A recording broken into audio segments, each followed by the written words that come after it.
Iker, are you on to do roll call? I am. Mayor Paul Runnemeier. Here. Mayor Pro Tem Ken Bennett. Here. Scott Carpentier. Present. Barry Wilson. Present. Victor Callen. Here. David Sosowski. Here. Item number 2 on our agenda tonight is the Pledge of Allegiance. Mr. Sosowski, would you be willing to lead us in the Pledge of Allegiance?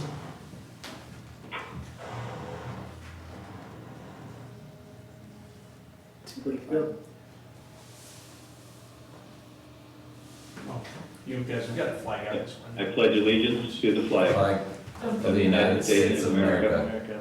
and to the republic for which it stands, Stand. one one nation, nation, under God, under God, indivisible, with liberty and with justice liberty for and all. justice for all. For all.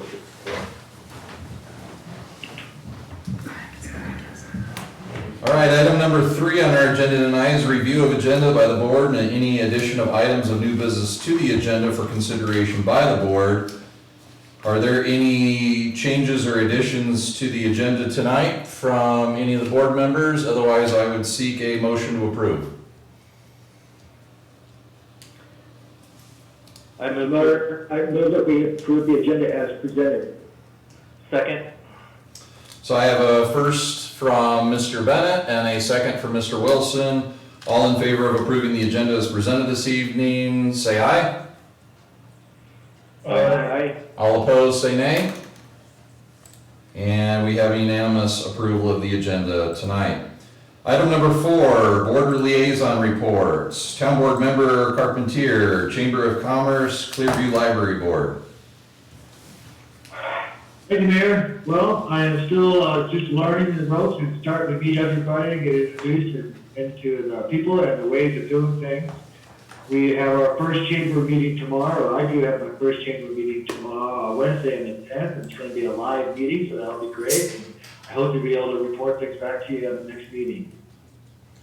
As for the library, I did have my first introduction meeting with them as well, and a board meeting with them as well, and they seem to be moving right along. I'm trying to focus on how to get that library back open again with all the virus rules and COVID things going on right now, but there seems to be an excitement to make it happen. That too, I'll have information out for you at the next meeting as well, if I may. And Mr. Carpentier, I might add, since I was on the Chamber of Commerce board meeting with you on that call in May, that Miss Michelle Vance is the new director of the Chamber of Commerce. She did begin already on May 27th, so she's already up and going. And they have already gutted the chamber offices and have already repainted them with the help of some volunteers. So she is revitalizing the chamber offices, really wants to make it more of like a welcome center and a place where people feel welcome to come co-office if they need to. So I just wanted to add that in there, and congratulations to her. And she's already doing an outstanding job from the brief conversations I've had with her. So anyhow, with that, we'll move on to Town Board Member Wilson, Planning Commission, Larimer County Behavioral Health Policy Council. No update for the Planning Commission. Last week's meeting was canceled for lack of agenda items, so we meet every 2 weeks, so hopefully we'll have more of an update next time. With Larimer County Behavioral Health, we meet the first Monday of every month, and we did have a meeting this week, last week, a week ago from today. And although a lot occurred, I just want to give a recap of what this board and commission is, because we didn't really report on this in the past. Basically in 2018, Larimer County voters passed basically what was called Mental Health Matters. And then in 2019 started collecting a tax to pay for it. And the primary benefit is going to build a new mental health facility for obviously any mental health issues, depression, suicide, all down the thing, as well as substance abuse. And like I said, 65 beds. And it's going to be in between Loveland and Fort Collins. And it's on some land, the property that the county already owns. Most people are familiar with the Larimer County dump. It's south of there a little ways. So just to give you an idea there. And that is scheduled to open September of 2022. And there's going to be a lot to it. It's going to be a medical, for example, it's going to be a medical detox, which Larimer County lacks right now. And just so you know, Larimer County in the past has really exported a lot of their mental health and substance abuse issues to Weld County and some other nearby counties that had facilities because we lacked them in Larimer. So this is much needed. But it's going to, have place. It's going to help with law enforcement who are currently have to deal with mental health and substance abuse issues. It will give them where they could bring somebody into the facility. Of course, ambulances could bring people in, or they could be dropped off from a variety of different locations. And so more on that will come out later, but voters had also spoken that they wanted to see some immediate impact. So earlier in the year, some money was given out to the school systems in Larimer County for suicide prevention. And then in our last meeting, I went over a bunch, about $115,000 that was given in grants most recently to a wide range of different organizations to help with their increased volume due to the COVID-19 virus. And so that's just kind of a recap of what it is. And I represent Windsor, and there are representatives from 8 different municipalities, as well as Larimer County Commissioner Johnson, and some at-large and other folks who work in the mental health and substance abuse industry, and so on. So that's all I have, Mayor. All right, thank you, Mr. Wilson. Mayor Pro Tem Bennett, Water and Sewer Board, Highway 34, Highway 74, and I-25 coalitions. Okay, Water and Sewer Board met in May, and they discussed the ordinance concerning backflow prevention and cross-connection controls that is on tonight's agenda. There was a virtual meeting for the Highway 34 coalition. No real updates there other than the bridge across I-25 and 34 is being replaced. If you drive out there, you'll see that going on right now. And the Water and Sewer Board, by the way, will not be meeting in July as there was no items for the agenda. So that's my report for right now. Thank you, Mr. Pro Tem Bennett. Town Board Member Talon, Park, Rec, and Culture Advisory Board, and the Great Western Trail Authority. Yes, I met with the Park and Rec and Cultural Advisory Board last month. Again, there wasn't a lot going on at that point because we had everything shut down, but I'm imagining this month, and with everything starting to open up, we'll get rather busy. So I'm looking forward to that, and I'm glad that we're able to get the pools and things open for the kids. The Great Western Trail Authority, met with them this month. This is my first time with them. They're building the trail from Severance to Eden. I'm going to set up an appointment to go out with Tom and take a look at that and get more exposed to it. So everything is, from what we were discussing in the last meeting, is moving along the way it's supposed to. So that's my report. Thank you, Town Board Member Talon. Now, Town Board Member Kozlowski, Windsor Housing Authority and Windsor Severance Fire District. Yes, thank you, Mayor, and everyone. Housing Authority will meet next week, next Tuesday, so I have not met with them since being appointed the liaison. I did attend virtually the Windsor Severance Fire and Rescue. It's a new liaison position for us. Speaking with Mayor Rennemeyer during the liaison assignments, I had kind of suggested that perhaps we ought to have a liaison for one of the more significant district boards that provide services within Windsor, and he agreed and asked me to be the liaison to the Windsor Fire District. We did meet virtually, and they have a fairly full agenda. It was mostly for me, just kind of listening in, taking some notes, welcoming some of the board members. They're like us. They just had a turnover. This was the final meeting for 3 of their board members. That was held on Thursday, March 14th. So they have 3 departing members. They'll have 3 new incoming members. And they were really just discussing about the transition to bring the new members up to speed. They do have 2 programs that I may try to get the slide decks for, called Fire Ops 101 and Finance 101, to familiarize new board members. And I think it would make sense for our board, and at least the liaison, me, to be familiar with that information. They did, in their financial report, indicate that they're currently in a good financial position, but probably like all of us, due to COVID and the impact of oil and gas, they are looking at an impact fee study. 2 things. One is they're doing a forecast on their budget, and they're, like most, I think, concerned mostly by 2022, when you'll see the oil and gas revenues dropping off. And obviously in the short term, the impact of the business shutdown and possible loss of property tax and sales tax. They are looking into the impact fee. That by statute, they are allowed to impose an impact fee like we would for transportation impact or Parks and Rec impact.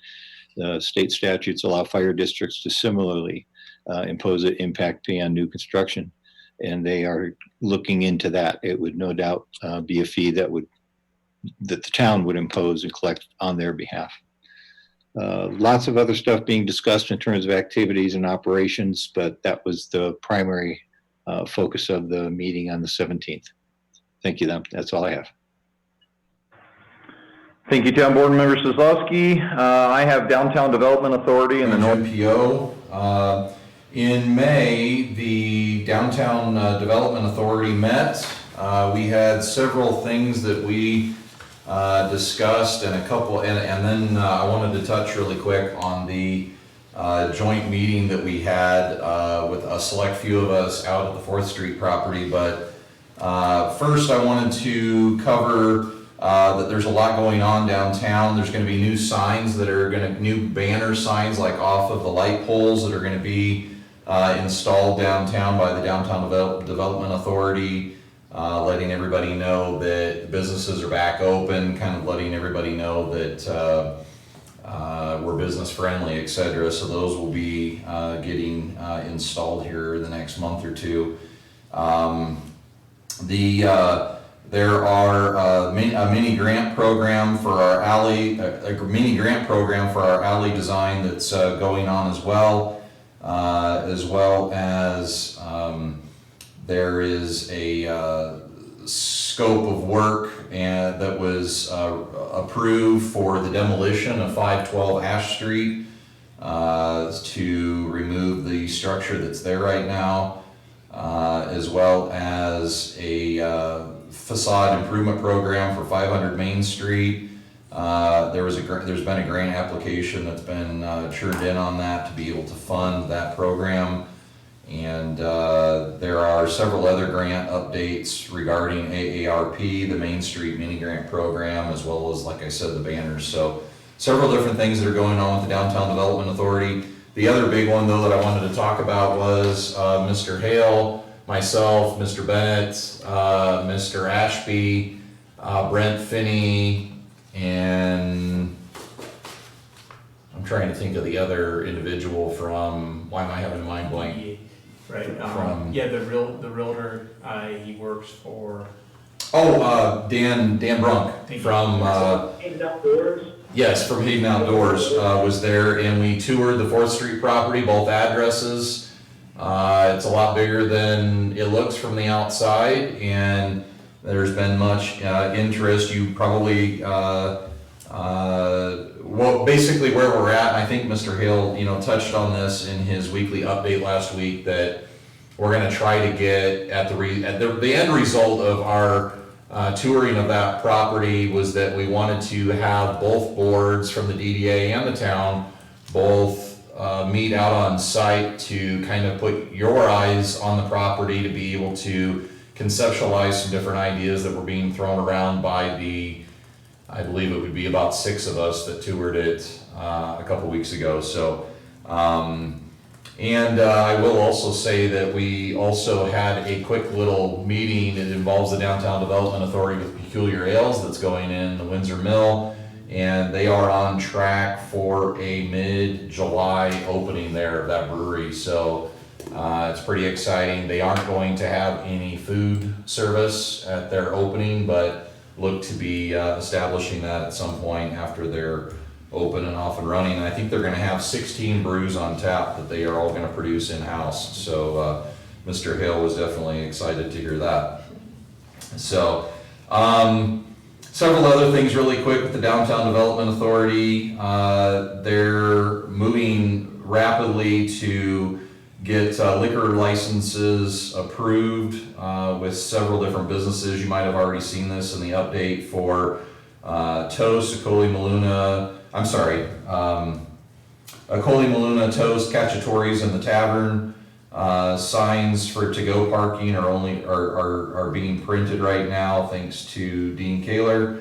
Open flags for all of our businesses are on order from Manweiler, so they should be coming in, and they've received 4 bids so far for demolition on the 512 Ash Street property. The bids are between $47,000 to $89,000 for that.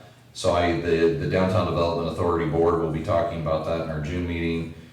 And they are, again, working on getting the banners finalized so that those can get printed and get put up as well. So I think that concludes my Downtown Development Authority update. Now, North Front Range MPO met just last week, and a couple of different things here. That meeting can get kind of long and exhausting, but one of the big things that I think really came out in the meeting that I would touch on is we were joined by Shoshana Liu, the executive director for all of CDOT, was on the call. She reports directly to the governor of the state, and she gave us a Transportation Commission funding update. And the big news that came out of that is obviously there's not many funds available by CDOT right now because, as she put it, and was supported by Heather Paddock, which now has, just for conceptualize, she has the position that Johnny Olson used to have, the CDOT Region 4 Transportation Director. And they both said that the big setback to the state as far as transportation funds is due to no gas tax having been approved in the state of Colorado since 1992. So we're nearly 30 years without an increase to our gas tax, which has limited our expansion and care of our roads. And she also informed us that Colorado is 47th in the nation in the condition of our roads. 47 out of 50 states, Colorado ranks 47th because of the gas tax not having been increased. That's what they blame as the real reason why additional funds have not been appropriated or been received into CDOT by the state tax there. So, but yes, good things are happening when it comes to North Front Range MPO. We also looked at the 2020-2021 budget year and approved that budget for the upcoming calendar year that begins here July 1st. So with that, that concludes my report on the North Front Range MPO. And with that, we will move on to, give me a second here of shuffling my papers. We will move on to item number 5, public invited to be heard. Individuals wishing to participate in the public invited to be heard on a non-agenda item are requested to sign in or sign up on the form provided by the town. Obviously, we're not meeting in the town board chambers, but you were invited to participate via our online format. When you are recognized, step up to the Zoom platform, state your name and address, and then feel free to speak to the board. You will be given 3 minutes. Do we have anybody that's joining us tonight? Mr. Mayor, for sure, we have a Paul Russell that would like to speak. Okay. Mr. Russell, can you hear me, see me? If so, you have 3 minutes to address the board. Sure. Hey, everybody. Paul Russell. I'm at 1115 Summit Court, and thanks for having me. I'm fairly new to Windsor. We moved here about a year ago, and this is kind of my first foray into the town board meeting, so thanks for making these accessible remotely, given everything that's going on. Appreciate that. I wanted to call in and just get a pulse, I guess, from the members of the board on recent events that have happened concerning the death of George Floyd. I did get a copy of the newsletter for the month of June and didn't see any reference to it. I'm not on social media, so I don't know if the town has posted anything on the Twitter page, etc. But I did notice from the minutes from last month's meeting that we celebrated Police Week, rightly so.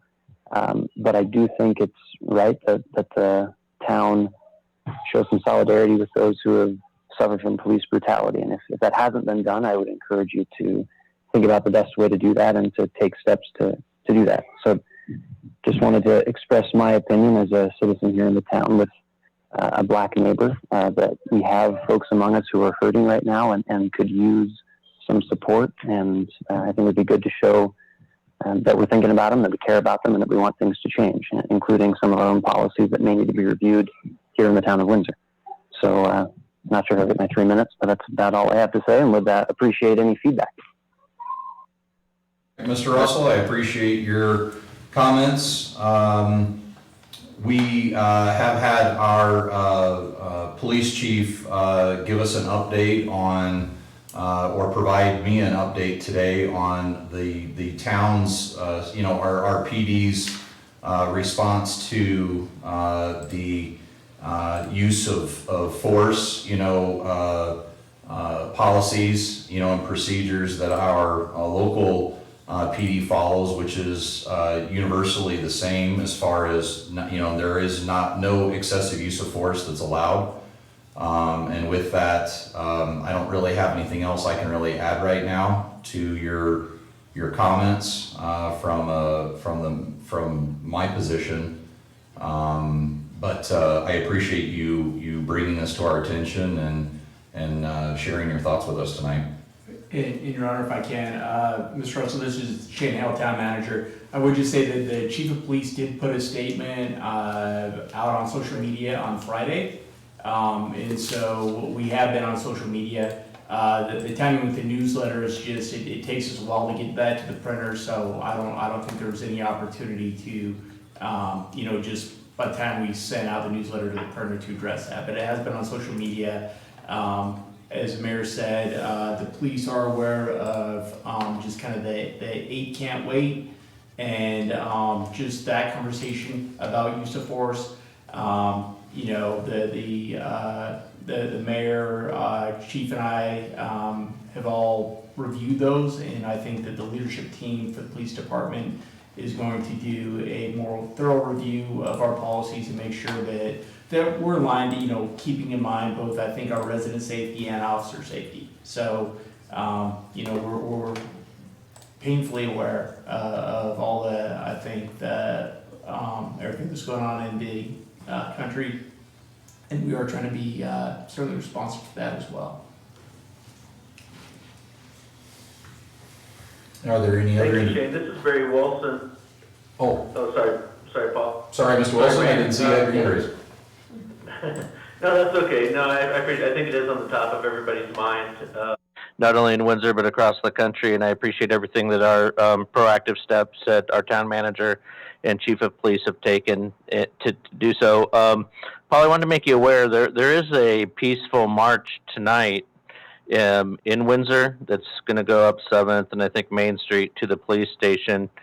It actually starts at 6 p.m. is when people are meeting up, and start sometime after that, stressing the peaceful. I read about what they were doing, and the organizers, I think, have done a good job of that. But they're meeting at 908 Mesa Court in about a half hour, and I just wanted to make you aware of that. If you're looking to get with some like-minded folks who kind of share your concerns, that would be a good peaceful place to do it. Thank you. I wasn't aware. I'll definitely try to be there.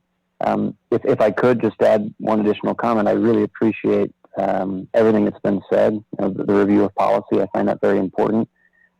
I would say it's probably befitting of each of us, each of you leaders of the town individually, to be a little more forthcoming with your opinions on how important this issue is. Easy for me to say, seeing as even if you did post things, I probably wouldn't see them, but I do think that now is the time to stand up and make our voices heard so that the minorities in our community can really feel the love and support that we have for them. And so I just encourage all of you to be a little more forthcoming with those opinions, and just let folks know that not only are we talking to our police department, but we care about them as individuals in our community, and we want them to feel the support and love that we have for them. So thanks again, Barry. Appreciate the tip. Thank you, Mr. Russell. I appreciate your comments this evening. Mr. Mayor, Yes. there is one more phone number on our attendees list. Okay. I don't know a name, but if 970-590-0423 has any comment, please do so.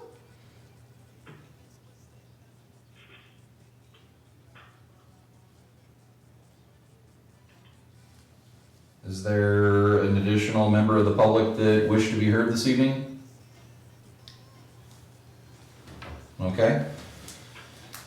Moving on to item B, our consent calendar. On tonight's calendar, we have minutes of the May 11, 2020 regular town board meeting, resolution 2020-38, resolution number 2020-39, resolution number 2020-40, resolution number 2020-41, and the report of bills for May 2020.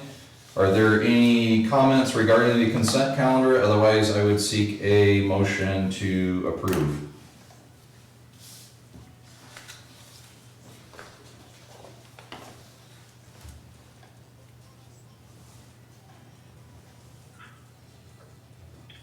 Mr. Mayor, David Soslowski.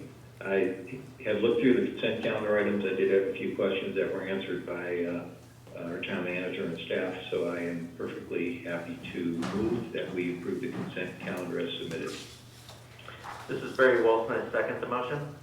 Okay, so I have a first for Mr. Soslowski and a second for Mr. Wilson. All in favor of approving the consent calendar as presented this evening, say aye. Aye. Opposed, nay? And the consent calendar is presented or approved as presented this evening. Item C, board action. First, item C1 is resolution number 2020-42, a resolution approving an extension to MASH Lab incentive agreement. It is legislative action. Staff presentation by Ms. Young, our business development specialist. Ms. Young, go ahead. Thank you, Mr. Mayor and town board members. Tonight I'm here to speak in regards to the amended agreement for the business retention incentives for MASH Labs. Just to start out by giving you a little bit of background, since we have a couple of new town board members since this was approved last summer. MASH Lab had come to us wanting to build a new building to expand their current location. This new building would be a total of 9,000 square feet and will house the brewing operations, a tap room, and a restaurant. The current building will remain as an overflow tap room and party room that can be rented out and be continued, a continued revenue generator. The total expansion project cost ends up being just shy of $3 million. It's $2.9 million. And we had received a request from the owners in 2019 to have some of the fees waived, which totaled $69,236. And they were looking for this because of the increased cost of construction, and it would allow them to expand their location and add a restaurant concept, which they currently do not have. The project was planned to start in September of 2019, and they had some delays that came up. And of course, with COVID, that those delays ended up extending. And so tonight we are asking that you approve the extension of this agreement and allow them to get going on their project. And to my understanding, they plan to pull their building permit here within the next week or so. And I would be more than happy to answer any questions you might have on this project.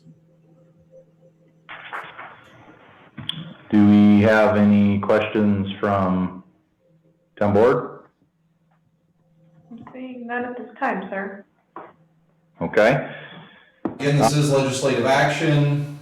Are there any other comments, questions? If not, I would seek a motion to approve resolution number 2020-42.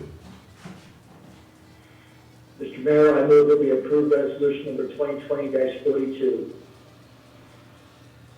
Second. So I have a first from Mr. Bennett and a second from Mr. Talon. All in favor of approving resolution number 2020-42, say aye. Aye. Opposed, nay. And resolution number 2020-42 is approved unanimously. Moving on to item number 2, resolution number 2020-43, a resolution approving the 2019 financial audit. It is legislative action. Mr. Moyer, our Director of Finance, will give presentation. Yes, thank you. As I mentioned in the work session, this resolution is to adopt, for the board to adopt the annual audit. Upon the passage of this resolution, staff and the auditors that we met with in the work session will see to it that the reports are filed with the required authorities and agencies. Lastly, I feel safe in speaking for the entire finance department staff in saying that this is our favorite part of the annual audit. So with that, I would recommend that approval of resolution 2020-43. Are there any Questions from town board regarding this item? None, sir. Seeing none, do I have a motion to approve resolution number 2020-43? Mayor Rittenmeyer, this is Barry Wilson. I move that we approve resolution number 2020-43 as presented. This is David Soslowski. I'm happy to second that motion and also pass along my comments to Mr. Moyer and his staff for a job excellently done once again. Thank you. So I have a first from town board member Wilson and a second from town board member Soslowski to approve resolution number 2020-43. All in favor of approval, say aye. Aye. Aye. Opposed, nay. And resolution number 2020-43 is approved unanimously. Item number 3, ordinance number 2020-1609, an ordinance adding Article 6, Chapter 13 to the Windsor Municipal Code concerning backflow prevention and cross-connection controls. This is legislative action, and Mr. Lucas, our Director of Public Services, will be giving presentation. Thank you, Mayor and Board. Can you see the screen? Yes. Okay. Just wanted to make sure you were able to view that. So before you tonight is an ordinance related to backflow and cross connection within our public water system. You may recall that we discussed this item on May 18th in a work session. On the phone tonight also is Terry Walker, Public Works Director, and Ken Brenneman, Public Works Manager, so they can help you answer any questions that you may have. The reason that this ordinance is in front of you tonight, if you recall, back in 2016, CDPHE created a new rule 11.39, excuse me, that requires public water providers to have a protection in their system to prevent cross-contamination. It became enforceable January 1, 2017. Windsor does not currently, we're not currently compliant. The first step in compliance is to have a written backflow prevention and cross-connection policy or program. And basically that's what this ordinance is and what it will create.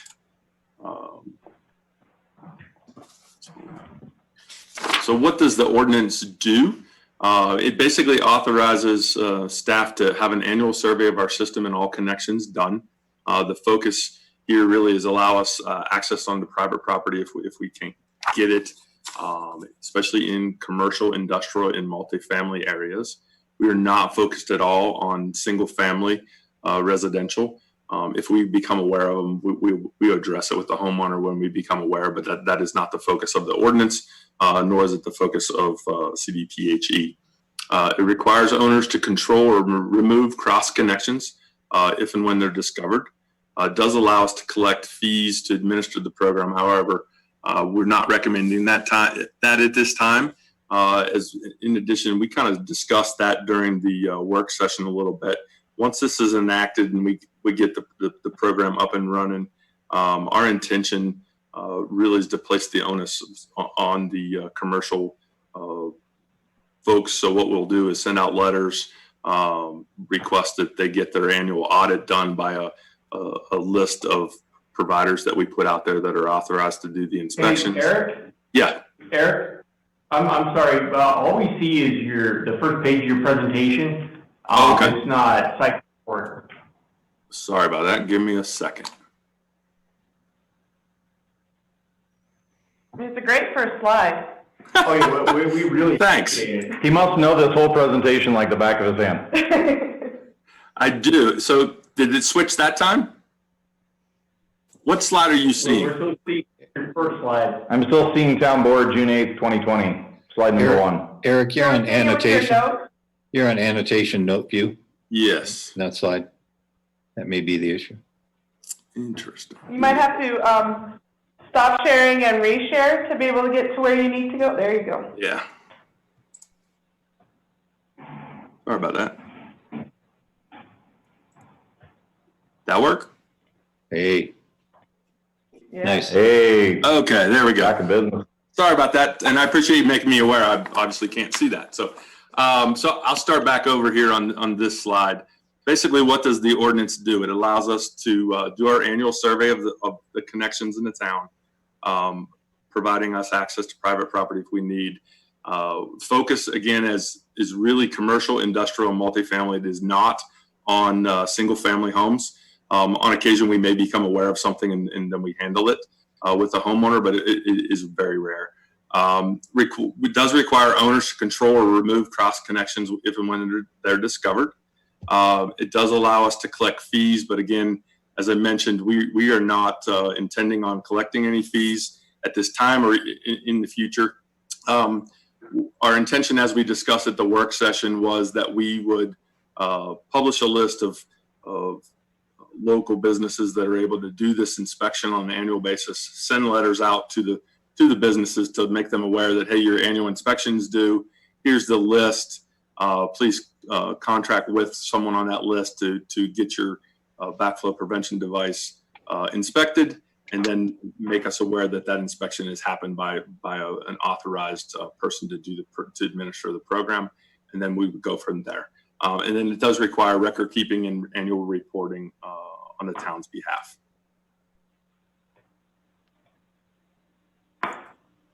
So make sure that, did it switch the screen for you that time? Yes.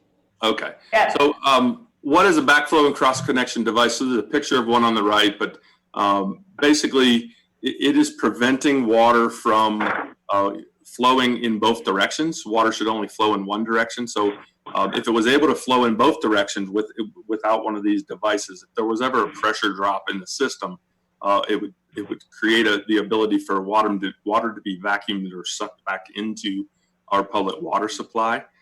So those things could happen at, say, for example, a car wash or some other kind of business, and you want to prevent that from happening. So these devices allow water to only flow in one direction.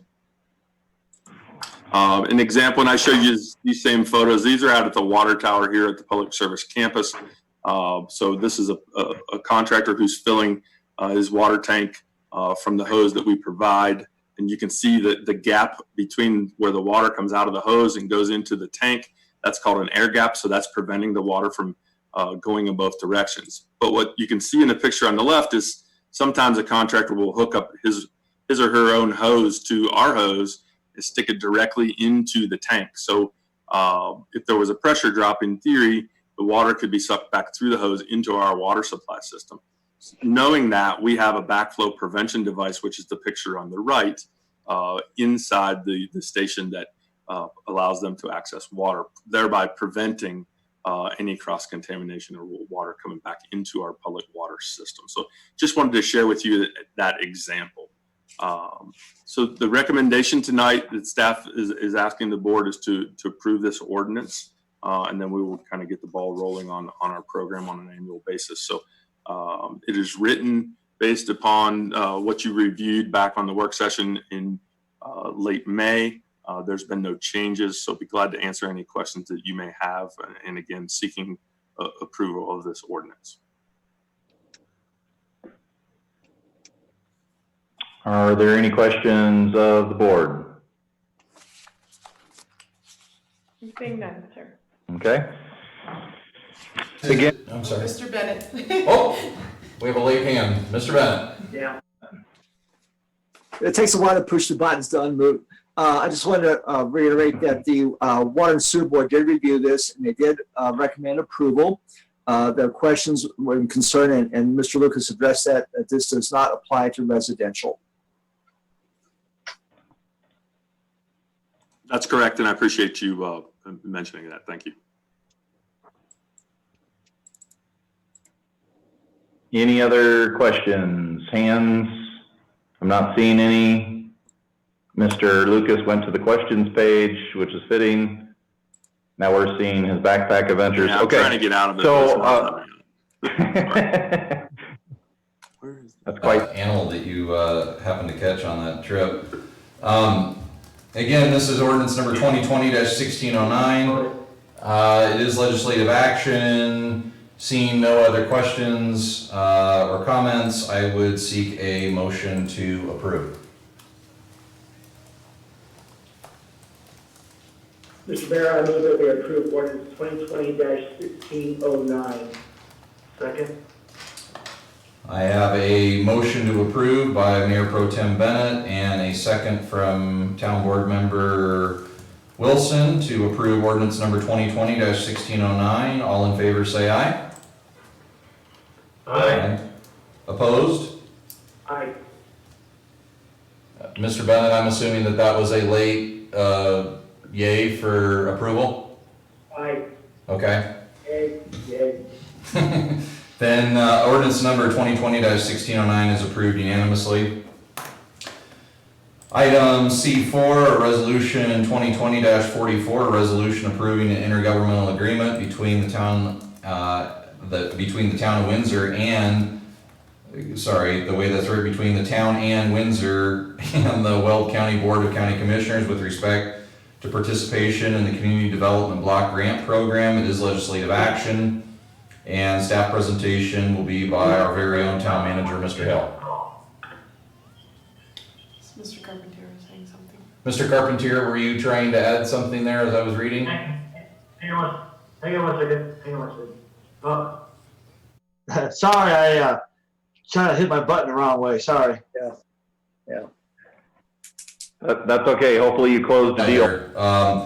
I will go to staff presentation on this item by our very own town manager, Mr. Hill. Thank you, Your Honor. During the May 18th, 2020 work session, Mr. Don Sandoval provided information regarding Weld County's Community Development Block Grant Program. During his presentation, Mr. Sandoval indicated that the county and the town would need to enter into an IGA to confirm the town's participation in the program. He has provided us with an IGA. Mr. McCarter and I have both reviewed it. The IGA puts the town in a position to participate in a 3-year CDBG program. The program will receive approximately $1 million of federal funds in 2021, and up to $200,000 or 20% may be applied to the county's administrative costs. The remaining balance is available for eligible projects. 70% of the funds must be applied to projects serving low and moderate income persons. Each grant application would be evaluated by the commissioners and will require its own subrecipient agreement. The disposition and accounting of the funds must comply with the customary federal funding and record-keeping requirements. Participation in the Weld County CDBG program prevents Windsor from applying for state-level CDBG funds. We are limited to whatever share of the Will County CDBG funds is awarded during the 3-year period of participation under the IGA. So put another way, once we send this IGA, we are locked in for 3 years. The town can't back out after a year or 2 years. We are committed to all 3. The primary legal issue with the IGA is reference to the town cooperating with the county under planning documents that have yet to be finalized by the county. Mr. Sandoval is a part of this call, but I believe he has indicated to Mr. McCarter that these plans are being developed. By agreeing to the IGA's terms, the town is committing to working with the county as provided in these as yet to be approved planning documents.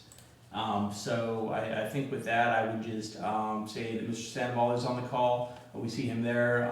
We also have Mr. McCarter, who did an in-depth legal review of this agreement. So we stand by for the board's questions and comments. Are there any comments thus far? Yes. Mr. Soslowski? Thank you. I guess as I look at this, it just feels, I'm curious what's driving the timing on this. It feels somewhat awkward to be entering into a contract by which it's an exclusive relationship with the county. We're being asked to agree to that exclusive relationship subject to some documents we haven't yet seen. The details and those, will we have input on the preparation and the finalization of those, or will that be done at the county and be, provided to us at a later date without any opportunity for input? I'm curious again on the timing because it feels premature to sign a contract binding us to something about which we do not yet know.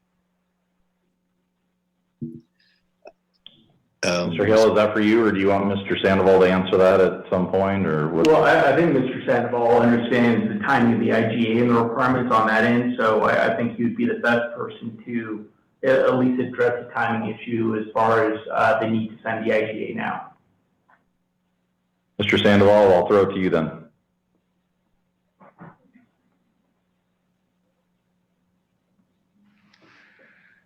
As far as the timing is concerned, and Mayor and trustees, the Department of Housing and Urban Development is required that the IGAs be completed prior to submission of the consolidated plan that the county is putting together, that I am putting together for the county.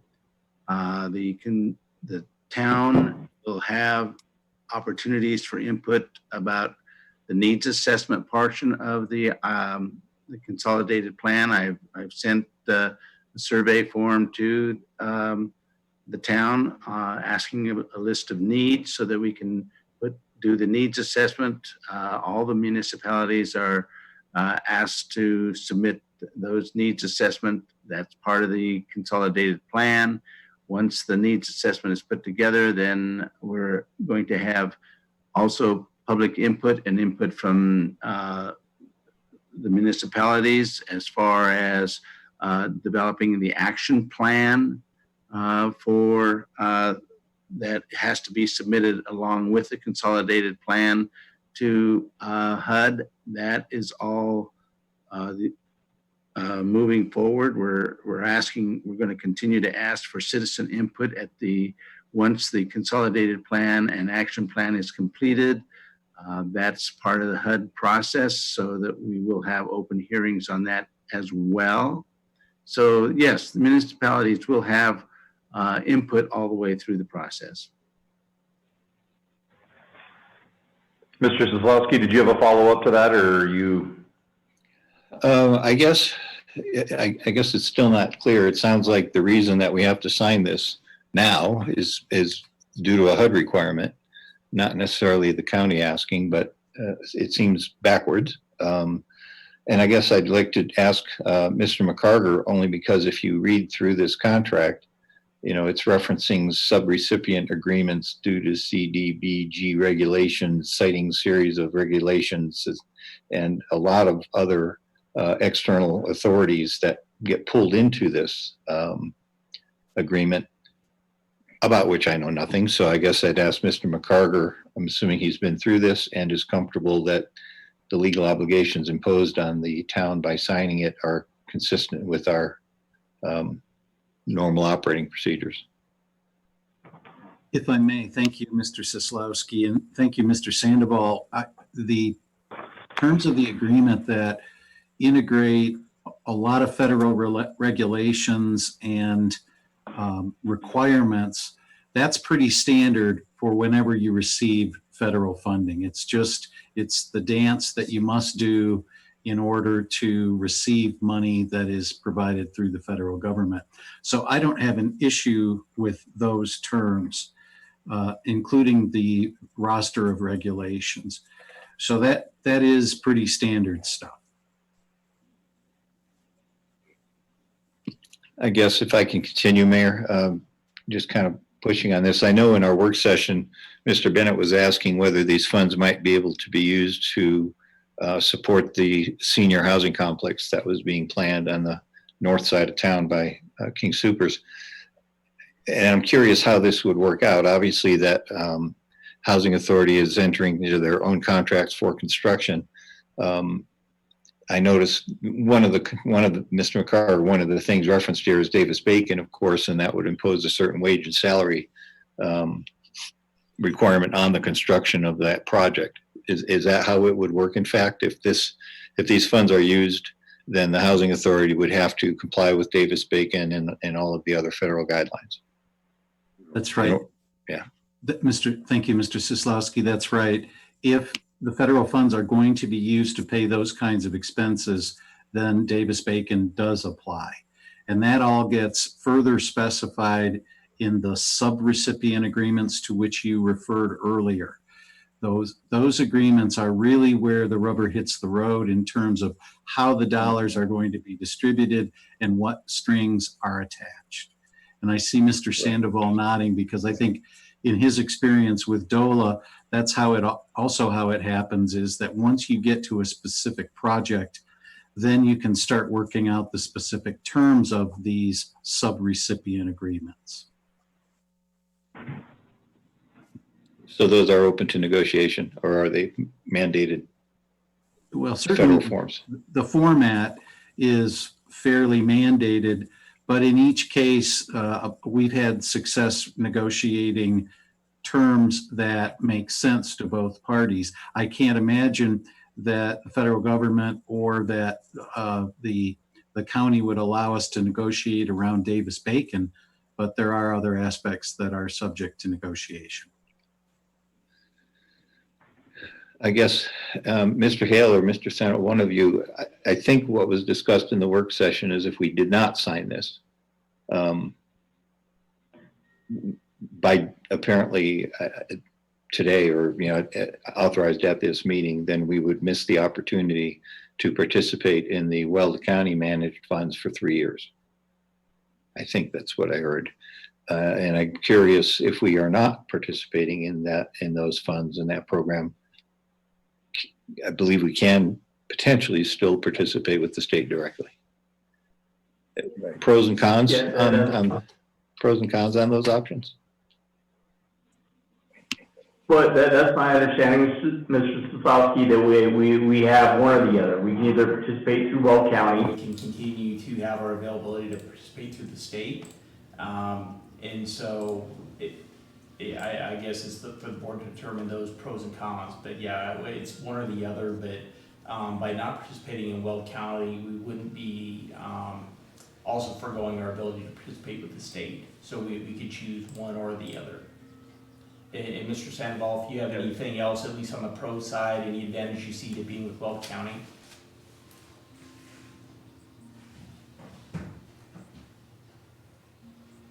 Oh, you're muted again, Don. Don, you're not unmuted, Mr. Sandoval.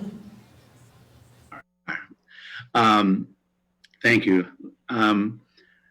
Basically, I think is what I said in the work session is that the strategy to be able to look at the long-term view of working with this program, because this program is going to get money every year. You can, and I think that is the biggest situation. So if you have a multi-layered project over time, instead of going to the state one time and that's it, but with the strategy of looking at a project over a period of time, I think it's something that working with the county would be a very much of an asset. So, Sorry, one last follow-up, Mr. Ben. I see your hands up, but I'm kind of Sorry. it's sort of just one more question on this. I'm curious, Mr. Moyer. It looks like you're still on the call, but muted. Have we ever accessed these funds either directly through the state or from the federal government for any projects in Windsor? Sorry, yes, I'm still here. The funds would be community development funds, is that right? Yes. Yes, we have actually. I can't remember the specific projects, but we have over the years accessed these funds for projects that we have done, is the short answer. We would have done that through the state, right? So this going through the county is a new mechanism? I think that is the case. I don't know, maybe Don, Mr. Sandoval could help me out here. He's been around longer than I have, actually. But as I recall, we always accessed this money through the state. I don't recall any of the county. I'm sorry. That's all right. Yeah, and I don't know, would we, Don, would we access some of this? During the tornado, would the CDBG funds come through the town? Mr. McCarter has comment for that. So we did. during the tornado, the town, we did get, I still part of the, think about that. The town did get $500,000, yes. Right. And so it was utilized in several different areas because of the constraints that CDBG had at the time and still have. So the town used it mostly, I believe, for debris clearance. So clearing all the debris that was there at that the tornado caused, and paying for the landfill costs and trucking. And Davis-Bacon did apply. I'm sorry. Davis-Bacon did apply. I'm done. Wait. Hey, Mr. Sandoval, why don't you complete your thought and then I'll go to Mr. Hale. He muted himself. Mr. Sandoval, I do care to hear what you have to say. Sorry. Not so much, Mr. Hale. Basically, Davis-Bacon did apply and does apply. And so what it did with the dollars that, when we use Davis-Bacon for projects, that means, of course, weekly payrolls.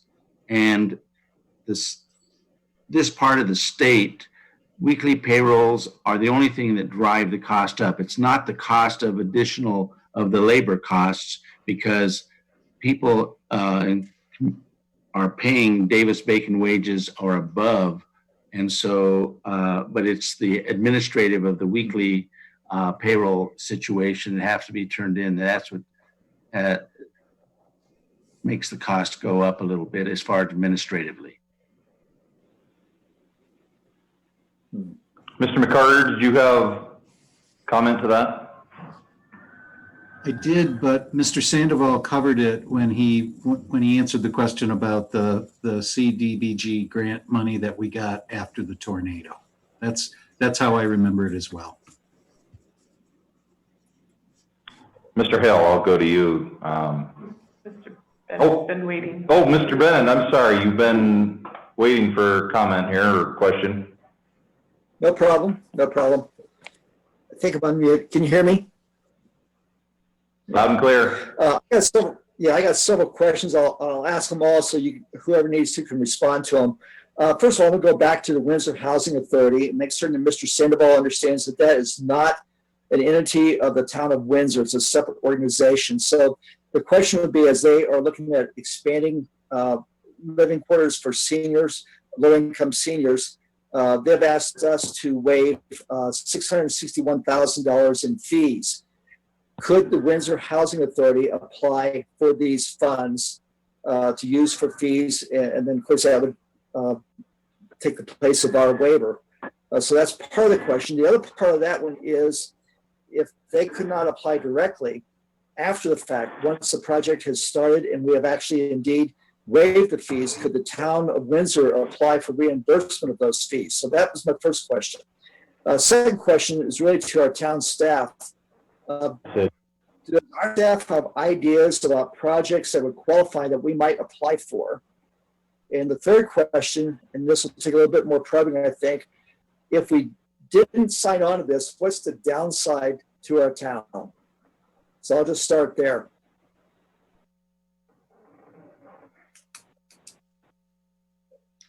So, Trustee Bennett, to answer your question, as far as the housing authority cannot apply on its own.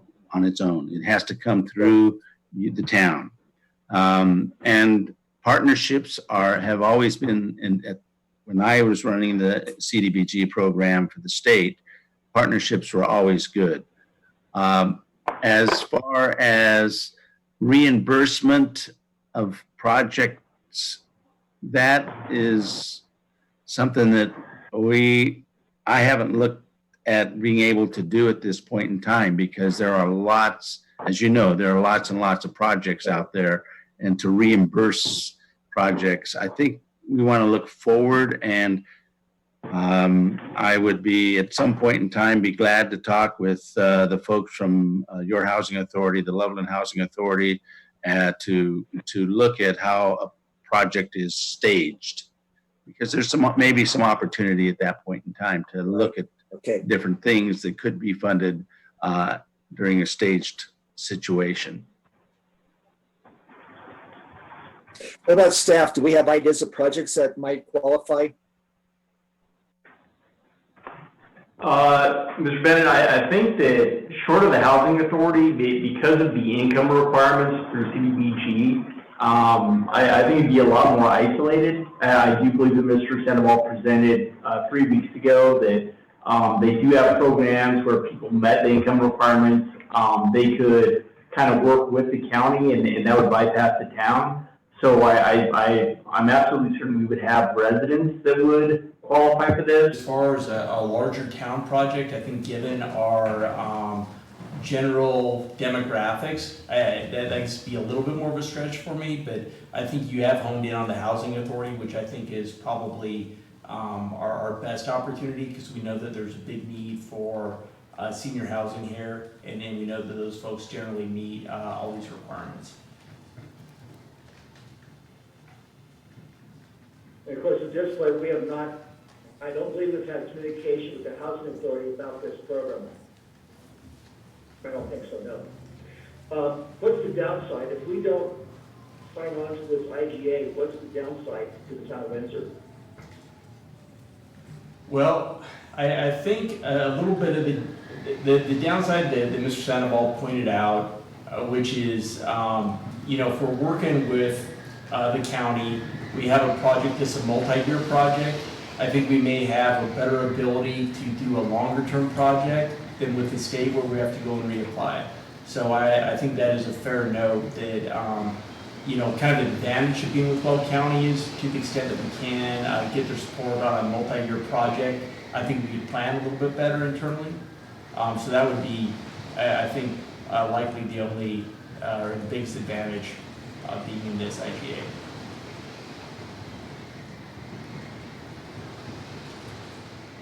That's my question. Thank you. Are there any other questions? Ms. Humphries? I'm seeing none, No? sir. Mr. McCarter, did you have anything you wanted to add? Only that I can hear the wind blowing so hard in that conference room downstairs that it's whistling in the microphone. It certainly is, yeah. You should see the flags outside of town hall right now. Actually, the flagpole is moving. So, Mr. Soslowski, we'll go to you in the comfort of your home. Yes. Down the basement behind, concrete walls and no windows. We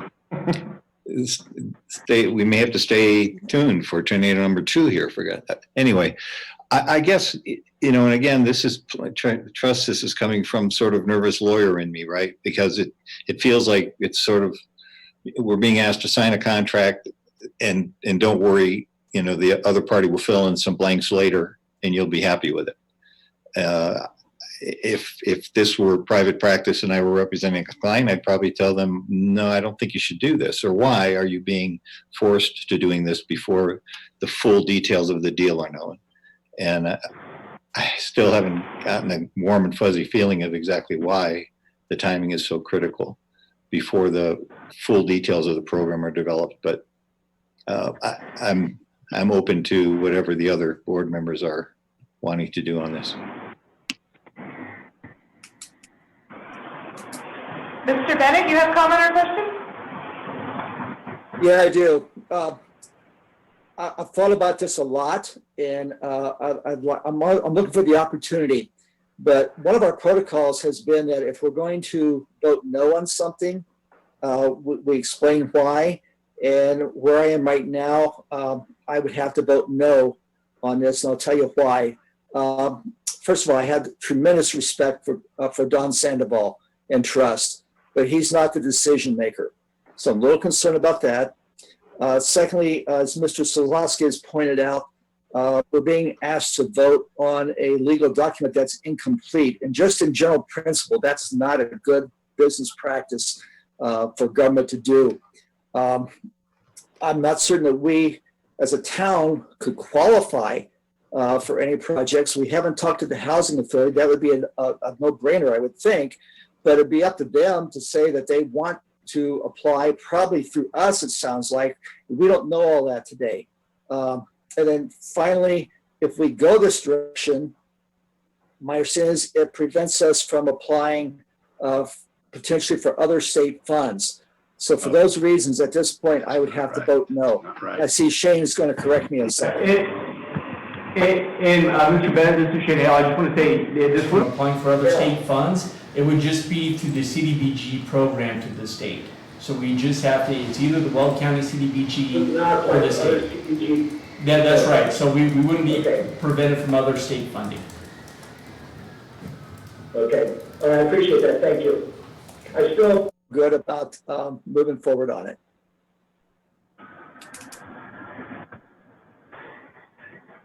Are there any other comments, Mr. Kozlowski? Did you have anything else you wanted to add?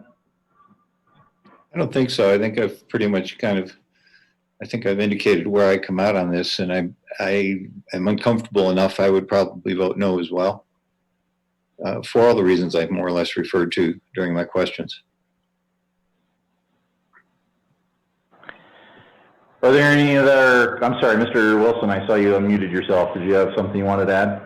Yeah, I've been kind of on the fence. I've been listening to everyone's feedback, and I share some of those concerns, maybe not at the same severity level. So I kind of came into tonight after reading it, thinking that we would probably pass it or I would vote yes for it. But you know, the way it is right now, I think what we're doing, and I do trust Don and Weld County as well.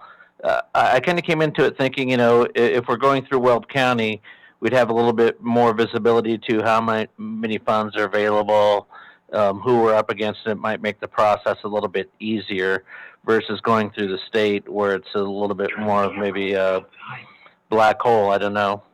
So those are kind of my initial thoughts. All right, Mr. Wilson, are there any other comments or questions? Mr. Sandoval, did you have anything else you wanted to add if the town board's done asking questions at this point? I guess the only thing I can add is that all the other major municipalities have signed the IGA.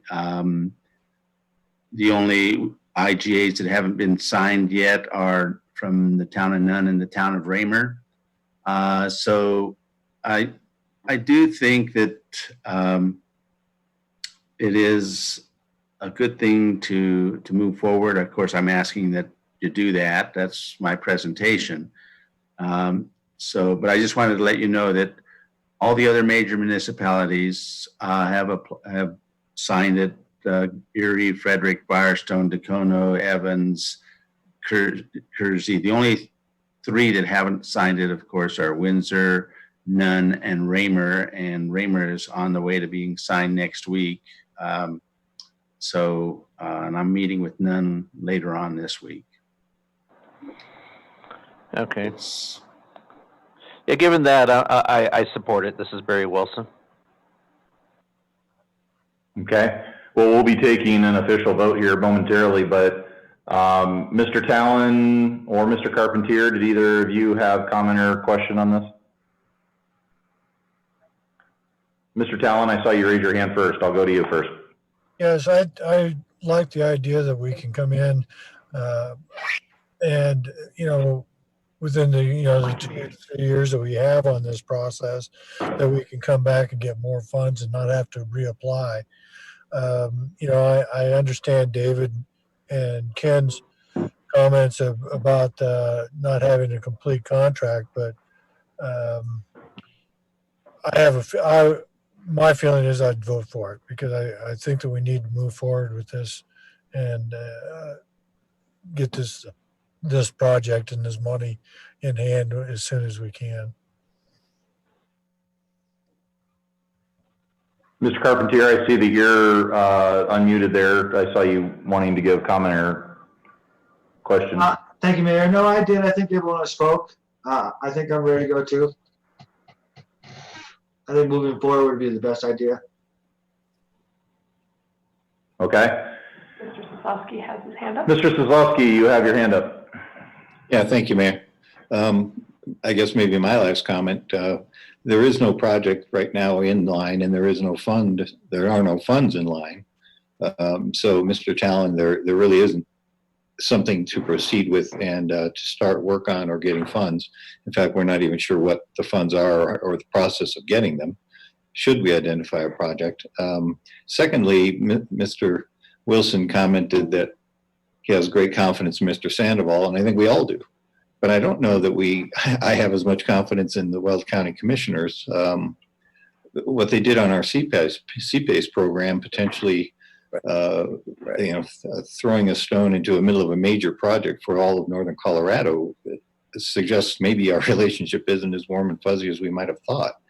And I'm a little bit burned by that and concerned that if we lose management over this process and this project, and Mr. Sandoval isn't the one making the decisions, maybe Windsor gets taught a lesson again at some point in the future.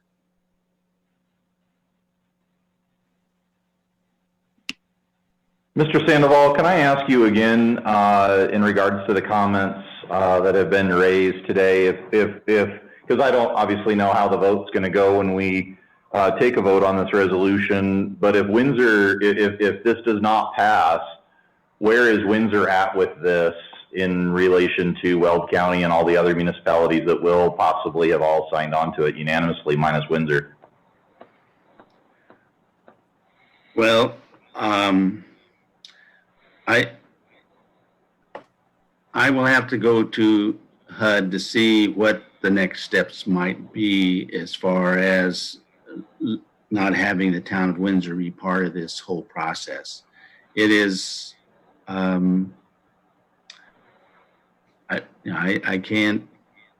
will have to turn in all the IGAs to HUD for them to know that who's going to be a participating jurisdiction. So that I had not planned for that particular situation as far as having one of the major municipalities not be part of this situation. I'm sorry I can't answer any better than that, except to say that this program will start in 2021. There'll be new commissioners in 2021. I understand the town's issue with when these particular county commissioners pulled the information that on their particular project. But I have,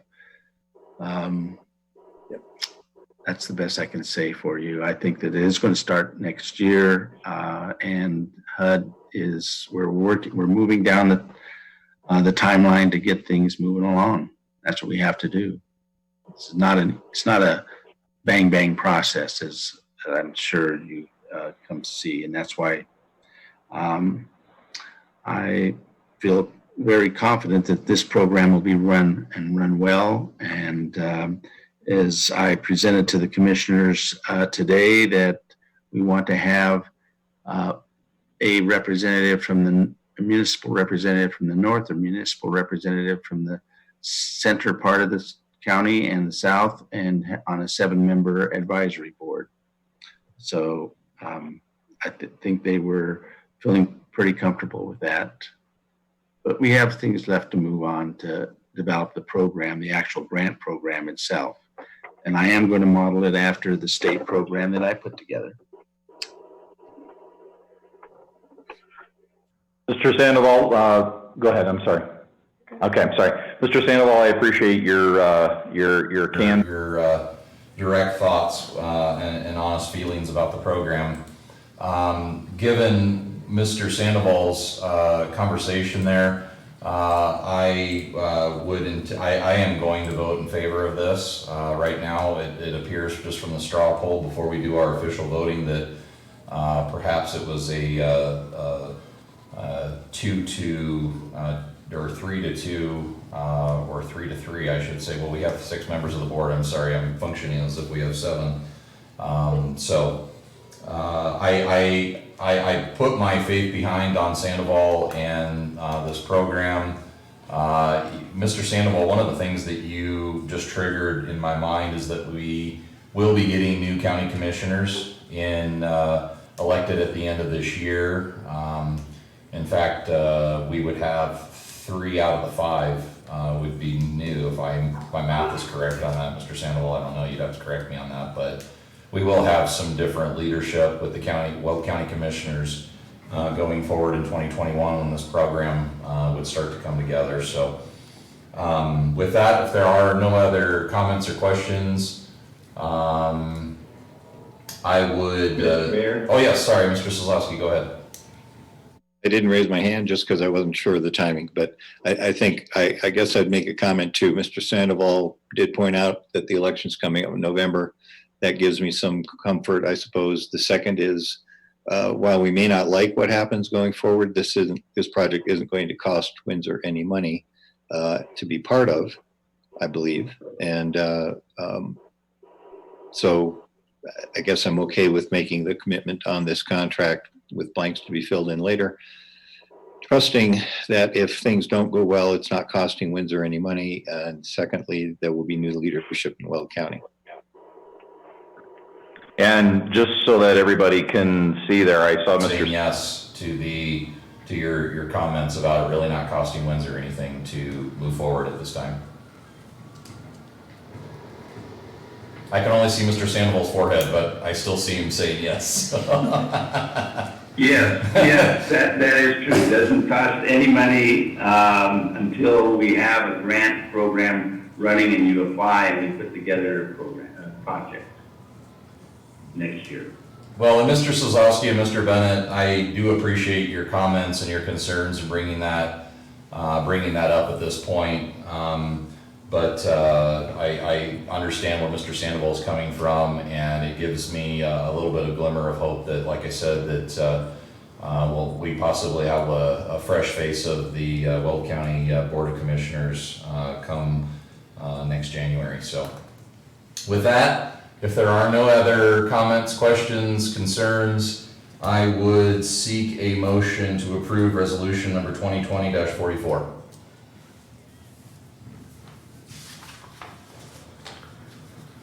So moved. Do I have a second? This is Victor Talon, I second. All right, I have a motion to approve by Mr. Wilson and a second to approve by Mr. Talon. All in favor of approving resolution number 2020-44, say aye. Aye. Aye. Opposed, nay? Nay. And the resolution passes 5-1. The yeas being Mr. Sosowski, Mr. Talon, Mr. Wilson, Mr. Carpentier, and Mr. Rennemeyer, and the nays being Mr. Bennett. So with that, it is approved on a 5-1 vote. Moving on to item number 5, the finance report for March 2020. This is staff presentation by Mr. Moyer, our Director of Finance. Mr. Moyer, the floor is yours. Yes, thank you, Mr. Mayor. As you alluded to, the March report is in your packet this evening. I don't know that I'll spend a lot of time on it because, as we all know, life as we know it has changed since March. But I wanted to point out on the March report, you can see that sales tax went up on this report. And I wanted to remind everybody that that may seem strange, you know, being the COVID and everything, but the numbers reflected here, money that we collect for sales tax in March is for sales made in February. If you recall, in February, that was life as we knew it back then. There were no restrictions on the restaurants or anything like that. Now we fast forward here, and then when it gets to be our April report, that's going to reflect collections for business done in March. And again, as you recall, in March is when the restrictions on the restaurants went into effect. So now the good part of that was about 2 weeks into March, as I recall. So we did not have a full month of those restrictions. And preliminarily on the March report like this that I show you, the sales tax will have increased. Now, as we move further than that, when we get to the May report, that's going to reflect sales that were made in April, which was the full-time restrictions in place then. And the preliminary on that is that we did see a slight decrease in that number. What has kept us afloat here, and I don't mean to sound dire, but what has kept us afloat is the grocery stores and the online shopping. And you know, I've said this before, if you've ventured out to any of the grocery stores lately, you can see that, you know, people are still going there. So it does not mean that, well, now that, let me say that things are starting to get back to normal. I do not exactly know what will happen with sales tax the rest of the year, but that's what I know as of now. As far as expenditures on the March report, that's about where we expected it would be. By that, the capital projects expenditures are quite low as of March, which is not unusual.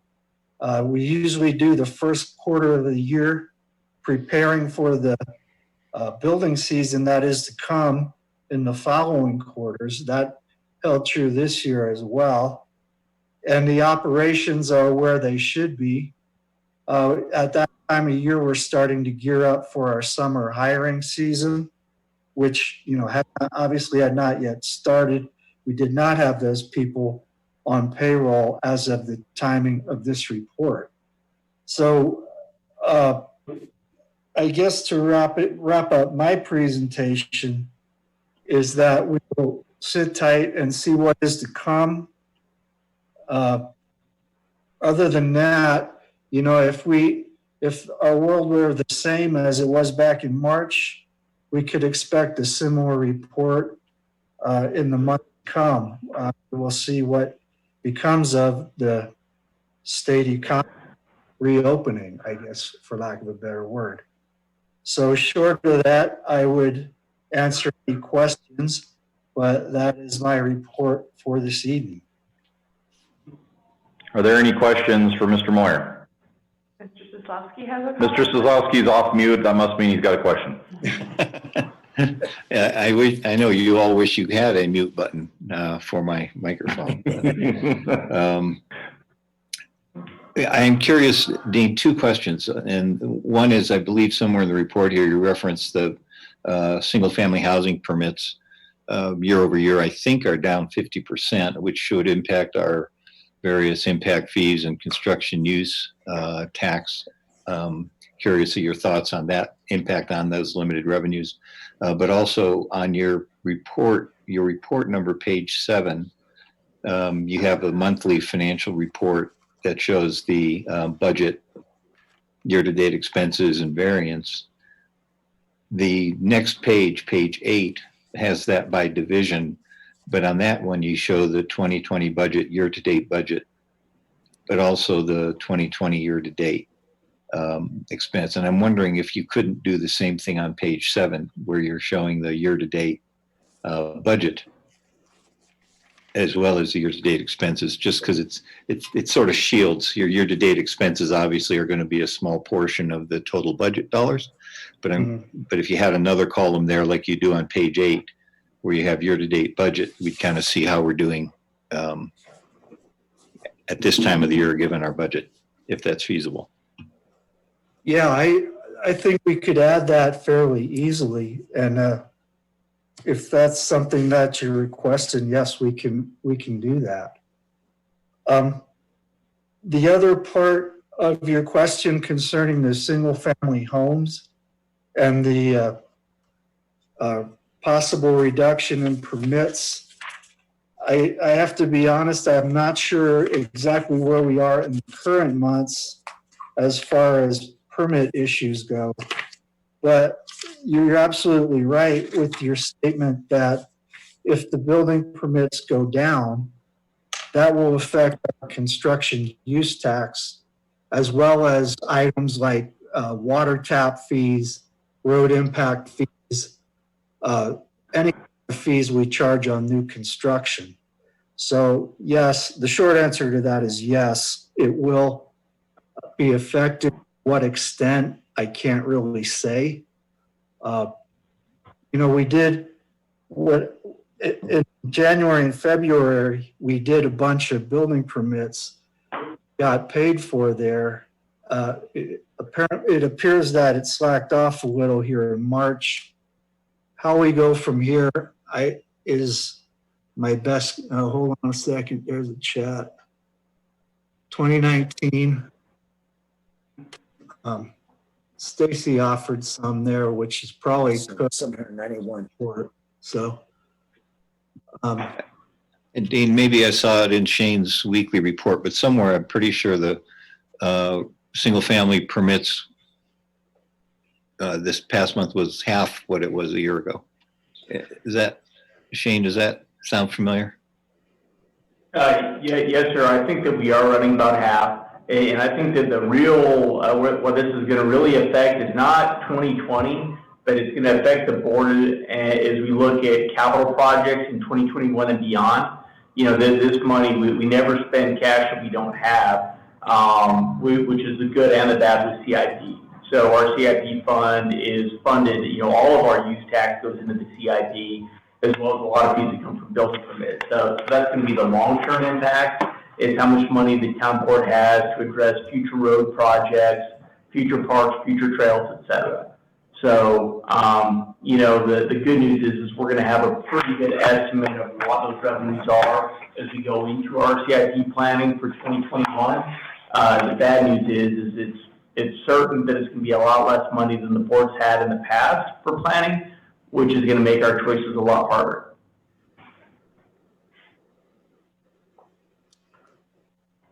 Yes. Does that answer your question, Mr. Kozlowski? Yeah, it does. It's just something obviously we've got to keep our eye on as we move through the year here. Mr. Moyer, you were about to say something. Did you want to continue? No, I was just going to say yes. Shane said it better than I did, but yes, that's exactly how we have to approach it. So, thank you. Any other questions regarding the finance report for March 2020, Mr. Moyer's presentation? If If not, we will Item number move on. 6, the economic development update. Staff presentation by Ms. Miller, our economic development director. Hey, there she is. Ms. Miller, you're on. Thank you, Mr. Mayor. I apologize for not having anything formally ready or in the packet, but I really was getting numbers as of today to report back to you on a couple of the programs that we're working on. So the main overall program and incentive that you guys proposed or approved rather in May, gosh, I don't even know what month it is. It seems a little crazy, but when we had decided to spend $75,000 on loan funds and $75,000 on the mini marketing grant program, wanted to give you a quick update on that. So the $25,000, our town attorney, Mr. McCarger, has reviewed that contract with Colorado Enterprise Fund, and we have sent that over to them. That is for the Larimer Loan Fund. That is in progress for that.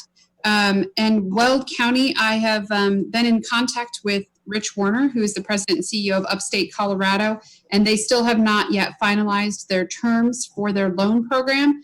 And it's unclear to me on whether they will move forward with that. They're kind of waiting and seeing if the money is really needed. And if it's not, I will bring that back to you and ask for your opinion and advice of what you would like to do with that the $50,000 that you had allocated towards a Weld County program. If it's not needed, we can just leave it back in the ED fund and do other things with it as well. As far as the $75,000 that you had approved to go towards the mini marketing grant program, we've had 57 applications that have been submitted so far. 56 of those have been approved. One of them was not approved simply because they were not a licensed Windsor business. And so our communications and working in partnership with communications department has been really great. And Kim is going to do one more push this week on Wednesday and Thursday to get that out there for those grants. If not, we'll see what those totals are and come back to the town board and see how they'd like to allocate the remainder of that $75,000 if there's some left, and what they want to do with that, if they want to open that back up to the people that had already applied for a second round of funding and what that amount might be. Mayor Rennemeyer alluded earlier that the restaurants that had gone through and had expanded their requests, I think through your DDA report, Mr. Mayor, about those restaurants that had gone through the expansion. So Shane and I, along with the team of us, have been working with the temporary expansion of liquor license premise. So working through that process. And those 4, Toast, Cacciatore, the Tavern, and Toast, have all been approved by the state. Crystal let me know that. And the 2 that are coming forward on the 10th, on Wednesday, for approval for expansion are Pizza Vino and Sol de Jalisco. So those will be coming forward for an expansion of temporary permit, for that price. I'm not sure. I know we have a permit application that is on the resource page as well for businesses who want to expand the premise but don't necessarily want to serve alcohol. So there is an application process that's on our website for that, and that was developed by our planning department in conjunction with, I believe, engineering. So they've got that process as well that's developed for companies if we had a coffee shop that wanted to just expand but didn't serve alcohol. So that was kind of going on for those efforts.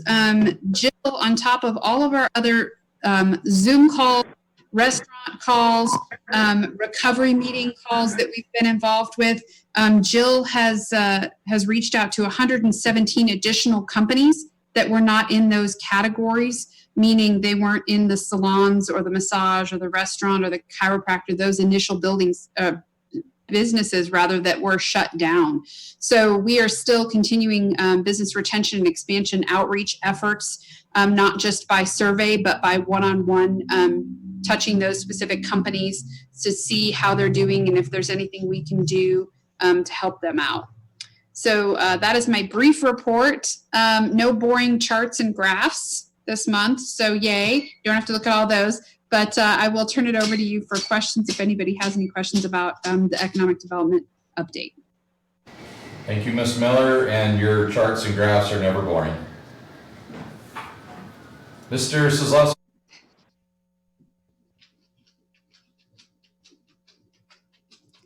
I see Mr. Soslowski. Oh, hey, no, Mr. Slazowski had his hand up. Mr. Slazowski, sorry, we had muted the speakerphone over here that picks up all of our audio because even my hair started to move with the wind coming through the windows. Is that what happened? Well, and I mean, hey, you know, my calendar, I had blocked out town board meetings on Monday nights all the way through 9 p.m. So I figure we still have 2.5 hours to chat about stuff. You all don't mind, do you? You know, Stacy, your challenge right now is immense, and I want you to know I think you've got very good support from the board. One of the things I had wondered, you know, I think we're doing what we can from a financial standpoint, and hopefully we can help the businesses recover. I wondered if what I've seen some other places doing is setting aside certain regulatory requirements, and maybe the alcohol serving is like one of them, and sidewalk seating is another. I'd be curious if there's anything else the town can do in its regulatory world to make life a little easier for businesses that are trying to recover. And I haven't thought of any particular thing, but I'd be curious if your staff gave that some thought and said, well, here's something businesses continually say impairs their ability to do things quickly. Yeah, I appreciate that, Mr. Soslowski. And we have been in constant contact both with Larimer County regional meetings as well as Weld County regional meetings, other partners, research, just watching the news, Colorado, any other ideas, you know, that we can do. We are still working on some sort of program to assist with consumer confidence, because that's really half the battle, is making sure that people understand that our businesses are following the regulations and that it's safe to go back out. So that's and I'm working on that in conjunction with the DDA, because Matt Ashby had some ideas and things for his businesses, but you know, to Shane's point, it might be great if we had a consistent look throughout the town that was some sort of symbol or program or marketing efforts that would allow us to market consistently, so people recognize that symbol or that sign or whatever it is that lets people know our businesses are open and that they're safe. That's the other efforts that we're working on right now. Unfortunately, our hands were a little bit tied with Weld County. We did, Mayor Rennemeyer and I sit on the NoCo Strong meeting every Wednesday. And I've been on that since it started. And unfortunately, you know, I had asked the county commissioners what their plans were for filing a suppression plan and then filing for variances, which would allow our restaurants to be open a little bit more than maybe the current limitations that the state has set forth. Unfortunately, they have no plans to currently file a suppression plan and therefore a variance plan, which would allow modification to that. Their comments were simply that they did not believe the state was operating, I guess, legally, for lack of a better term, or operating correctly, and that they didn't believe that, I guess, the businesses had to follow those policies necessarily. So our recommendation has always been to follow the state policies, because we don't, it's just easier for us being in both Larimer and Weld County. I know Larimer has filed a suppression plan and several variances, which would have helped some of our companies. Like, for example, the gyms are able to reopen in Larimer County, where they aren't necessarily able to open in the Weld County portion unless it's on those limitations of no more than like 10 people. Really sorry, my associates, AKA my dogs, are a little excited right now. And I'm like an hour and a half, almost 2 hours behind, I guess, on their walk. So they're a little bit going crazy right now. But anyway, so we have worked with those, and we continue to try to find efforts to help our businesses. You know, surprisingly, we did reach out to the salons after they'd opened up a week and see how they were doing. You know, everybody's doing the best they can, and we're still, our biggest concern right now has to be the restaurants industry. You know that, you were involved with that. And so that's our biggest concern, and it's been our top priority and our focus for that. You know, with Jill's outreach efforts that she's been doing to the other industries, we don't want to lose sight of those industries as well. I think the PPP, and I'm not sure if anybody has heard, I know it passed the House and the Senate, but I think we're just waiting for President Trump to sign it. That would extend the PPP and the ability to use those funds for 24 weeks. And it would also reduce the repayment and the focus of 75% of those funds having to go to payroll, reducing that to 60%. So that would give a little bit more forgiveness within that program on that federal level. So we're keeping an eye on that, making sure that we get that news out as well. You're right. It does cause sleepless nights. I can't tell you, how many nights I stay up worrying about how we're going to save our companies. And people are smart. They're entrepreneurs. We've got a lot of great businesses in town, and hopefully they know that we're here to help if they do need anything. And I apologize. That's a really long answer to your question. Well, I think of it in the state context, or I guess even federal, when they're giving unemployment folks $600 extra a week, they're not motivated to come back to work. So I appreciate restaurants are going to have a challenge getting people back. That isn't a regulation we impose. Obviously, it's not something that we can control. But I wonder if there's anything like that we have that is an impairment to them rather quickly coming back up to speed. I can't think of anything, like I said, but if you all give it some thought, come up with anything, please let us know, because we want to be helpful. Absolutely. Thank you, Mr. Sosowski. Sure. You guys will be the first one I run to for help. Okay. Thank you. Yeah, Mr. Sosowski, Board, I just wanted to... I think that with the first and only executive order that I've issued during COVID, it was really for those kinds of things, So, for example, we give ourselves the ability to reserve a couple parking spots just for the to-go. We gave ourselves the ability to amend site plans, so that came up like with the parking lot at the Mill Tavern where they wanted to do seating out there.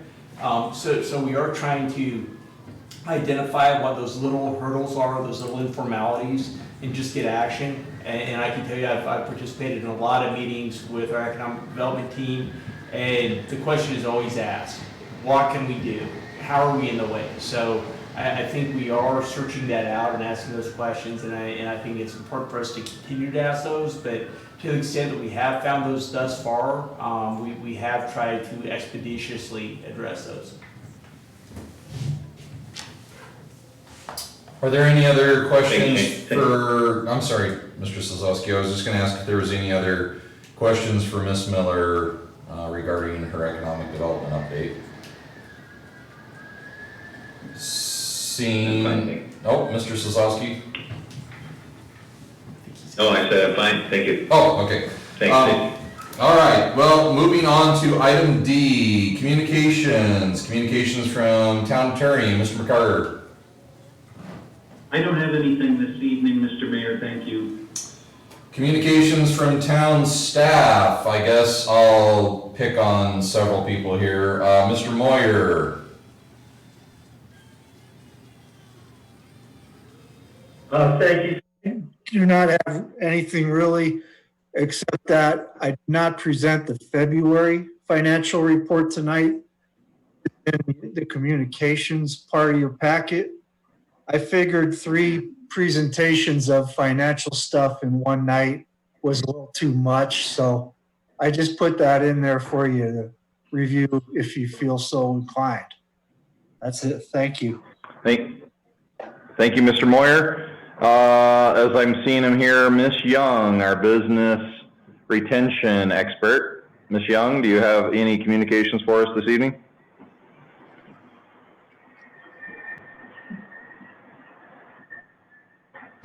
Okay, we'll move on. Ms. Miller, you're here. Maybe you can vouch for Ms. Young. Do you have any communications for us this evening beyond what you've already given us? No further communications, Mr. Mayor. Thank you. Thank you. Ms. Eicher, do you have any communications for us this evening? I just wanted to remind everybody that I'll be sending out the vote affirmations through DocuSign, so that'll be a little bit easier on you guys tomorrow.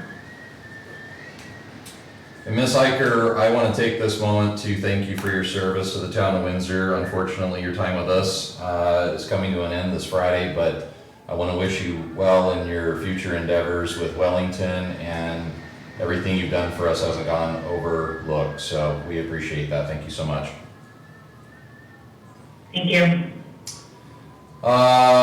Ms. Humphreys. I have nothing to add, sir. Mr. Payne, Mr. Mackenzie Payne, did you have any communications for us this evening? I know I'm calling him out and okay. Okay. Mr. Lucas, you came back with us. Do you have any communications for us this evening? Yeah, I just wanted to let the board know, I know Shane sent you an email late last week, but the Colorado Parks and Wildlife did announce today in a press release, and we subsequently reissued that press release announcing the award of a $100,000 grant for our archery range. So really looking forward to that, and want to thank Wade and Logan for their hard work in writing that grant. We had some vandalism at Eastman Park, and then I found out it also occurred at the rec center on Sunday in terms of some graffiti, and the police did capture the person that was responsible. So I appreciate their hard work, as well as the hard work of staff coming in on Sunday and getting all that stuff cleaned up. And then lastly, today we had a successful opening of Chimney Park Pool, as well as the rec center. Stacy's kind of mentioned gyms, and she's right, about 25% capacity. So super excited to have some live folks back in recreating in our facilities, and big shout out to the Parks and Recreation team for getting the buildings and the pools up and running, and communications for all the notices and hard work to turn things around. And you know, the governor announced some changes, and we got things published within about 24 hours and had everything ready to go. So I appreciate all their hard work. Thank you, Mr. Lucas. Ms. Turner, in our finance department, did you have any communications for us this evening?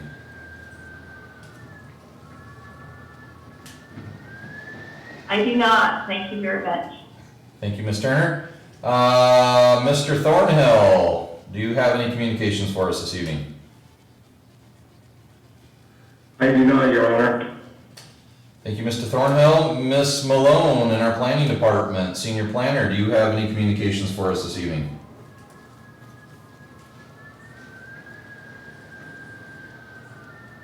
I'll take that as a no from Ms. Malone. Mr. Klimek, Chief Klimek, the Windsor PD, do you have any communications for us this evening? The only communication I have is just add to Mr. Lucas's comments about the vandalism. We did apprehend one person. He admitted to doing that graffiti on a number of areas around town. It just wasn't that one location. But I think Mr. Hale's already shared most information I have to share with you right now. Have a good night. Thank you, Mr. Klimek. Communications from town manager, because I believe we've covered everybody that's on the call. Mr. Hale. Yeah, thank you, and I'm sorry, this may be a little bit repetitive from what you've heard, just because I had my notes before everybody else spoke. Also apologies to the board, my computer has died, so you just get to hear from me, not see me, but you can trust I'm as attractive as I was before my computer went dead. Thanks for the giggles there. In no particular order, first is, I mentioned in the weekly update, we do plan to try to reopen Town Hall next Monday. At least for limited services. So staff is working to have our lobby open for bill pay, court, those kinds of things, and then all of our other functions by appointment only. So we're going to continue to work through that with staff, trying to slowly kind of get reopened and still comply with the governor's order. As I mentioned earlier, the rec center, pool, and beach all open today, and I will send a summary out to the board either this evening or tomorrow on just kind of the hits and misses with that. Work has continued on COVID related issues. I updated the board in my weekly last week about the CARES Act and our discussions with Larimer and Weld counties. I do believe that once we're into this agreement with each county, the town of Windsor will have a lot more money to reimburse us for COVID-related issues, And that could mean likely that the port will have more money available to loan out to our local business community, or at least to put through our programs. So I guess kind of more to come on that, but I do think that we will not only be reimbursed for the money we've expended thus far for that effort, but we may have some additional funds to put out to our business community. I do want to recognize economic development, community development, and the town clerk for all their efforts to move towards the outdoor alcohol service. I can tell you that it's been a big team of effort to get us to this point. I want to recognize Parks and Rec Department. There's been a lot of work to reopen our pools, the CRC, and our beach area. We didn't get a lot of notice from the state, and so I just appreciate their can-do attitude and all the work they put in to get those facilities reopened, I think to the excitement of our community. I also want to recognize the Finance Department for the work on the 2019 audit. I think every year we can take great pride in all the awards that they win, but at the end of the day, I think what we really appreciate is that we have a strong financial position, that we're in position to weather this current storm. So good job, Dean and crew. And then finally, as the mayor said, I just want to note that this is Kristen Eicher's last meeting with the town. Her last day with the town will be this Friday, so this is our last meeting to enjoy her. I want to thank her for all of her hard work and wish her the best of luck in Wilmington. So that's my update. Thank you. Thank you, Mr. Hale. Also in your packet is the monthly Invisio report, just to bring that out. And Chief Clemick didn't bring this up, but in the packet is also the Windsor PD's April 2020 statistical report for your review. So with that, communications from town board. Are there any town board members that have any communications for the town this evening? This is Barry Wilson. I just wanted to state that while Eric was talking, I went out and the peaceful protest passed on the sidewalk in front of my business. I don't know, 50, 60, 70 people, I'm not sure. But very peaceful, a lot of troopers out there walking into the wind with the rain hitting them in the face. So they're, I think, ending their walk at the police station, but everything seemed very, very peaceful, as I was stating. Thank you, Mr. Wilson. Is there any other board members that have any communications for us this evening? Mayor Pro Tem Bennett, I see that your microphone is active. Did you have something you were gonna give us this evening? I do not, no. Okay. The only thing that I wanted to, you bet. The only thing that I wanted to mention was we did have an item 3 in our agenda this evening on our work session. It was regarding the harassment training video. I have asked Mr. Hale if that could be moved to a future work session time, and he said that Monday, July 6th is wide open for us right now. It is a 25-minute video, Ms. Humphreys has said, so we will move that to July 6th, just so we still get a chance to cover that evening. And we may have a couple other things we talk about that evening as we draw closer. So with that, I don't have anything else to add. And I think that will take care of it this evening.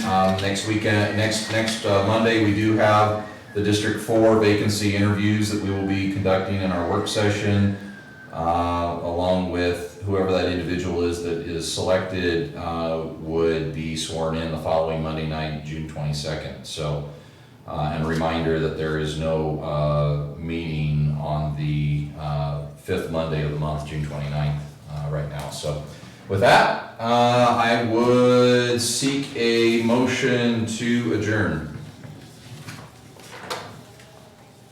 So moved. I got a salute from Mr. Carpentier and a first from Mr. Seslowski and a second from Mayor Pro Tem Bennett. So with that, all in favor of adjourning, say aye. Aye. Opposed, nay. And we are adjourned. Thank you so much. I hope you all have your sturdy shoes if you go out this evening, as it's pretty blustery out there. And I will wish you adieu. Have a good evening. Thank you so much.